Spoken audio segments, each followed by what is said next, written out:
فاستفتہم اہم اشد خلقا ام من خلقنا انا خلقناہم من طین لازب. ایک عذاب کے چمٹنے کا ذکر تھا اور ایک اور چمٹنے کا ذکر ہے جو اللہ کی تخلیق سے تعلق رکھتا ہے. ان سے پوچھ کیا وہ کہ پیدا کرنے میں زیادہ سخت اشد ہیں، مضبوط ہیں، یعنی کیا وہ خلق میں زیادہ مضبوط تخلیق کرتے ہیں، ام من خلقنا، یا وہ زیادہ مضبوط تخلیق ہے جو ہم نے پیدا کی ہے. انا خلقناہم من طین لازب، ہم نے انہیں چمٹ جانے والی مٹی سے پیدا کیا ہے. اب یہ چمٹ جانے والی مٹی ساری ایوولوشن کا راز ہے.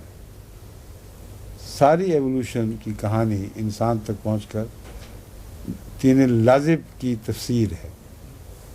اس موقع پر اس کی گنجائش نہیں، مگر میں مختلف مواقع پر کرتا رہا ہوں اور آئندہ بھی اس کا ذکر کرتا رہوں گا. لیکن ایک طرف عذاب ہے جو ان لوگوں کو چمٹتا ہے، اور ایک طرف وہ طین لازب کی خوبیاں ہیں جو ان سے الگ نہیں ہوتی اور ان کے قدم آگے بڑھاتی چلی جاتی ہیں. یہ باتیں ہیں جو طین لازب والی باتیں، یہ آن حضرت صلی اللہ علیہ وآلہ وسلم کو سمجھ آتی تھی اور باقی خواہش مندوں کو نہ سمجھتے ہوں. رسول اللہ صلی اللہ علیہ وسلم اس پر ضرور تعجب میں مبتلا ہو جایا کرتے تھے.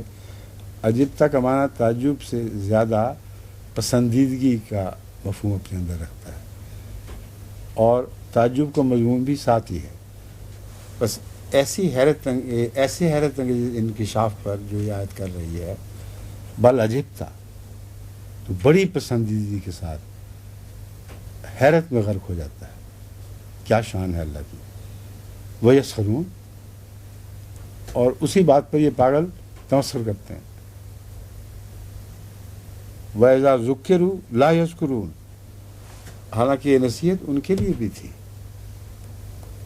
جس نے نصیحت سے فائدہ اٹھانا تھا وہ اٹھا گیا، لیکن ان بدبختوں کا حال یہ ہے کہ جب ان کو خوب نصیحت کی جائے پھر بھی نصیحت نہیں پکڑتے. بس یہ تمام گزشتہ آیات ذکروا کی تفصیل پیش کر رہی ہیں. اگر ان کو رفتہ رفتہ سمجھ کر آپ آگے بڑھیں تو بہت ہی خوبصورت مضمون، بہت ہی وسیع مضمون جو حقائق دنیا سے بھی وابستہ ہے اور حقائق آخرت یا دینی حقائق سے بھی وابستہ ہے، اور دونوں کو یہ مضمون چمٹا ہوا ہے. اور آخر پر فاستفتہم والا جواب ہے بل عجبت ویسخرون.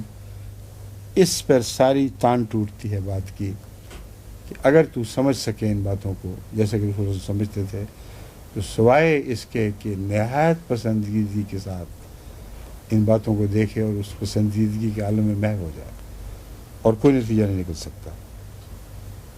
لیکن ان بدبختوں کا یہ حال ہے، انہی باتوں سے یسخرون، یہ تمسخر کرتے ہیں، اور جو ان کو نصیحت کی گئی لا یذکرون، اس سے وہ کوئی فائدہ نہیں اٹھاتے.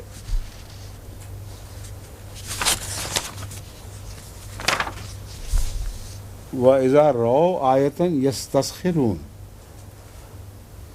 اور جب وہ کوئی اللہ تعالیٰ کا نشان دیکھتے ہیں تو مذاق اڑانے لگتے ہیں. یہاں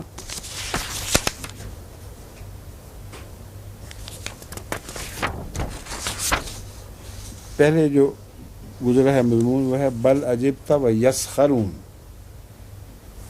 اسی مضمون کو یہاں دوسرے باب میں بیان فرمایا گیا ہے جو یہ ہے وَإِذَا رَأَوْا آیَةً یَسْتَسْخِرُونَ.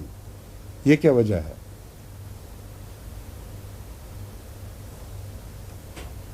اور اہل گرامر بیٹھے ہوئے ہیں، یہ فرق کیوں اللہ تعالیٰ نے فرمایا ہے؟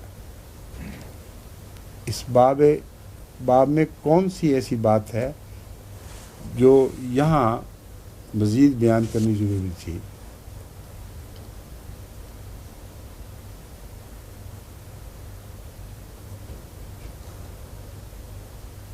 طلب کا کچھ مفہوم ہوتا ہے، تکلف، دوسروں کو شامل کرنا، یہ مفہوم کچھ لگتا ہے. ٹھیک ہے، مگر دراصل اس کا موازنہ یہ ہے کہ وہ آیات فاستفتہم اہم اشد خلقا ام من خلقنا انا خلقناہم من طین لازب ان کی سمجھ سے باہر تھیں، اور وہ رسول اللہ علیہ وسلم تو ان کو پسند کر رہے تھے، اور وہ اپنی سمجھ سے باہر ہونے کی وجہ سے ان کو ظاہراً لغو سمجھ رہے تھے، اس لیے یسخرون، یہ کیا باتیں کر گیا، بالکل بے معنی باتیں ہیں۔